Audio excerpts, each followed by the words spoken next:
The phone rang at 1:17 a.m. My brother's number lit up the screen. A detective. A man who rarely shook, never stuttered. But tonight, his voice cracked. "I'm reviewing surveillance footage from a homicide downtown, 10 minutes ago." His breath sounded thin, stretched. "Why are you calling me?" Silence. Then a tremor. "Because your wife is the prime suspect. I'm looking at her right now, holding the murder weapon." I laughed, sharp, instinctive. "That's impossible. She's upstairs, asleep." A pause. He lowered his voice. "Leave the house, now." My chest froze. The line went dead. I stared at the staircase. Every shadow stretched long across the floor. The house seemed too quiet, like the silence itself was waiting to fracture.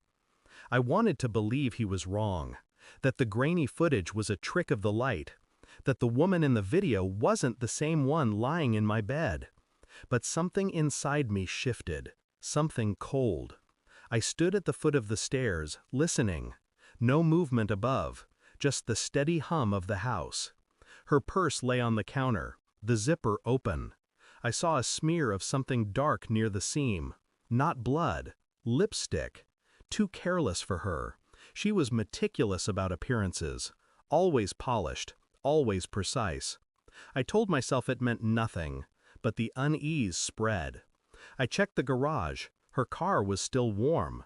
She claimed she hadn't left all night, but the heat radiating off the hood whispered otherwise. When I crawled back into bed beside her, she stirred.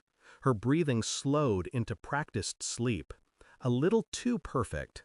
I turned my face to the ceiling and let the questions burrow in. Where had she gone? Why lie? Why was my brother so sure? The longer I listened to her measured breaths, the more I realized I didn't know who I was lying next to. The next days, I played my role. Husband, companion, silent observer. I watched her pour coffee, kiss my cheek, smile like nothing was cracked beneath the surface. But I tracked everything. Her phone left face down on the table. A late-night shower with clothes hidden at the bottom of the hamper. A perfume I'd never smelled before, clinging faintly to her hair. I said nothing. Words were weapons, and I wasn't ready to strike. Instead, I pulled threads. Quietly, methodically. I asked my brother for still frames from the footage. He resisted, then relented. The image was blurred, but the posture, the curve of the jaw, was unmistakable. I slipped a strand of her hair into an envelope and mailed it to a lab. DNA testing. I claimed it was for a genealogy kit. She laughed, didn't suspect a thing.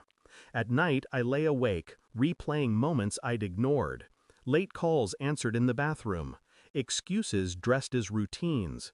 Smiles that no longer reached her eyes. Every piece of evidence whispered the same truth. The woman I loved was not the woman she pretended to be. And still, I stayed quiet, because silence sharpens the blade. The results arrived on a gray Thursday. A plain envelope, unremarkable. But inside, confirmation. DNA on the murder weapon matched her. No margin of doubt. No trick of the light. That night, I placed the envelope on the dining table, sat across from her, said nothing. She picked it up, confused at first. Then her face drained as her eyes scanned the report. Her lips trembled. She opened her mouth to explain, but I only raised my hand. Don't. The silence crushed her. Her mask shattered, leaving only raw fear behind. I felt nothing. No rage, no heartbreak. Just clarity. I slid my phone across the table. A recording played. My brother's voice, steady now. She's on the tape, clear as day. Her hands shook. "You don't understand." "I understand perfectly." My voice was ice. I stood, walked past her, and opened the front door. "The police will be here in 10 minutes. I made sure they got the evidence first. Her breath hitched. She reached for me, desperation raw. "Please don't do this." I looked at her one final time, a stranger in my wife's skin. "You already did this. to yourself." And I stepped outside. The night air was sharp, clean. Behind me, I heard her cry out, a sound stripped of control, the sound of someone realizing the game was over. I didn't turn back, not once. There was no pity left in me, no anger either, just the quiet satisfaction of truth exposed, deception burned to ash.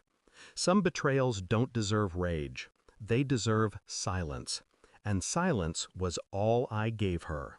Because the moment I closed that door, she ceased to exist.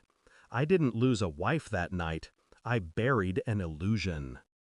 Thanks for watching. Don't forget to like, share, and comment. Subscribe now to Cheating Stories Insight World for more amazing stories.